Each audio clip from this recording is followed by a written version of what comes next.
ಜಿಲ್ಲೆಯ ಕಾಪು ತಾಲೂಕಿನ ಕೋಟೆ ಪಂಚಾಯತ್ ಕಟಪಾಡಿ ಮಟ್ಟು ಕೈಪುಂಚಾಲ ಮುಂತಾದೆಡೆ ಮಟ್ಟುಗುಳ್ಳ ಎಂಬ ವಿಶೇಷ ಬೆಳೆ ಬೆಳೆಯಲಾಗುತ್ತೆ.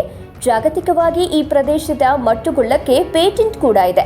ಅತ್ಯಂತ ರುಚಿಯಾದ ಮಟ್ಟುಗುಳ್ಳ ಉಡುಪಿ ಜಿಲ್ಲೆಯ ಅಡುಗೆಯಲ್ಲಿ ಹಾಸುಹೊಕ್ಕಾಗಿದೆ.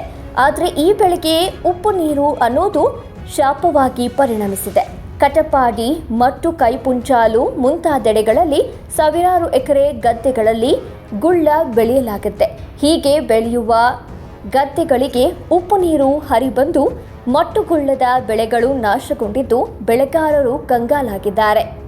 ಸಮುದ್ರದ ಉಬ್ಬರದ ನೀರು ಪಾಪನಾಶಿನಿ ಮತ್ತು ಪಿನಾಕಿನಿ ಹೊಳೆಯ ಮೂಲಕ ಗದ್ದೆಯನ್ನ ಪ್ರವೇಶಿಸ್ತಾ ಇದೆ. ಮಳೆಗಾಲದ ತನಕವೂ ಈ ಸಮಸ್ಯೆ ಇರುತ್ತೆ.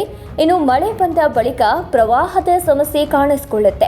ಈಗ ಹರಿದು ಬರ್ತಾ ಇರುವ ಉಪ್ಪು ನೀರು 16 ಎಕರೆ ಗದ್ದೆಗಳಿಗೆ ಪ್ರವೇಶಿಸಿ ಮಟ್ಟುಗುಳ್ಳ ಬೆಳೆಯನ್ನ ನಾಶ ಮಾಡಿದೆ. ಸ್ಥಳೀಯ ನದಿಗೆ ಕಟ್ಟಿರುವ ಅಣೆಕಟ್ಟಿನಿಂದಲೂ ಉಪ್ಪು ನೀರು ಪ್ರವೇಶಿಸ್ತಾ ಇದೆ. ನದಿಯಲ್ಲಿ ಹೂಳು ತುಂಬಿದ್ದು ಅದನ್ನು ತೆಗೆಯುವ ಕಾರ್ಯವೂ ನಡೆದಿಲ್ಲ. ಮಳೆಗಾಲಕ್ಕೂ ಮುನ್ನ ಸಂಬಂಧಪಟ್ಟ ಇಲಾಖೆ ಉಪ್ಪು ನೀರು ಸಮಸ್ಯೆಗೆ ಪರಿಹಾರ ಕಲ್ಪಿಸಬೇಕು ಅಂತ ಸ್ಥಳೀಯರು ಒತ್ತಾಯಿಸಿದ್ದಾರೆ. ಉಡುಪಿ ಜಿಲ್ಲೆಯ ಕೋಟೆ ಪಂಚಾಯತ್ ಅಂದರೆ ಕಟಪಾಡಿ ಸಮೀಪದ ಕೋಟೆ ಪಂಚಾಯತ್ ವ್ಯಾಪ್ತಿಯಲ್ಲಿ ಬರುವಂತಹ ಪಾಪನಾಶಿ ನದಿ ಈ ಭಾಗದಲ್ಲಿ ಹಲವಾರು ಜನರು ನಾವು ವಾಸವಾಗಿದ್ದೇವೆ. ಅಂದರೆ ಇಲ್ಲಿ ಏನಂತ ಹೇಳಿದ್ರೆ ನಮ್ಮ ಮುಖ್ಯ ಕೃಷಿ ಅಂತ ಹೇಳಿದ್ರೆ ನಾವು ಮಟ್ಟುಗುಳ್ಳ ಅಂತೇಳಿ, ಇದು ನಮ್ಮ ವಾದಿರಾಜರು ಕೊಟ್ಟಂತಹ ವರಪ್ರಸಾದ. ಇದರಿಂದ ನಾವು ಸಾಕಷ್ಟು ಈ ಭಾಗದ ಕೃಷಿಕರು ಜೀವನವನ್ನು ಸಾಗಿಸ್ತಿದ್ದೇವೆ. ಆದರೆ ಈಗ ಏನಂತ ಹೇಳಿದ್ರೆ ಇಲ್ಲಿ ಸರಿಯಾಗಿ ಒಂದು ತಡೆಗೋಡೆ ಇಲ್ಲದೆ, ಮತ್ತೊಂದು ಈ ಒಂದು ಭಾಗದಲ್ಲಿರುವ ನಮ್ಮ ಆನೆಕಟ್ಟು ಅದು ಉಪ್ಪು ನೀರು ಸೋರಿಕೆ ಆಗ್ತಾ ಇದೆ. ಇದರಿಂದ ಸಾಕಷ್ಟು ಈ ಭಾಗದ ನಮ್ಮ ಜನರಿಗೆ ಮತ್ತು ರೈತರಿಗೆ ತುಂಬ ತೊಂದರೆ ಆಗ್ತಾ ಇದೆ.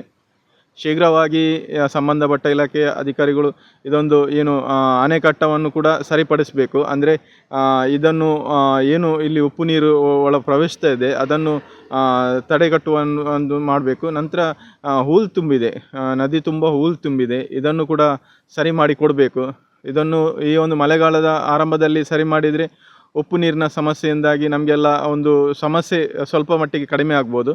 ಮಳೆಗಾಲ ಆರಂಭ ಆದಾಗ ನೆರೆ ಬರುವಂಥದ್ದು, ಅಂದರೆ ಇದೇ ಒಂದು ಸಮಸ್ಯೆಯಿಂದ ನೆರೆ ಕೂಡ ಬರ್ತದೆ. ಇದಕ್ಕೆ ಸಂಬಂಧಪಟ್ಟ ಅಧಿಕಾರಿಗಳು ಕೂಡಲೇ ಇದನ್ನು ಸರಿಪಡಿಸಬೇಕಂತೇಳಿ ತಮ್ಮಲ್ಲಿ ನಾವು ವಿನಂತಿಸಿಕೊಳ್ತಿದ್ದೇವೆ ಸರ್.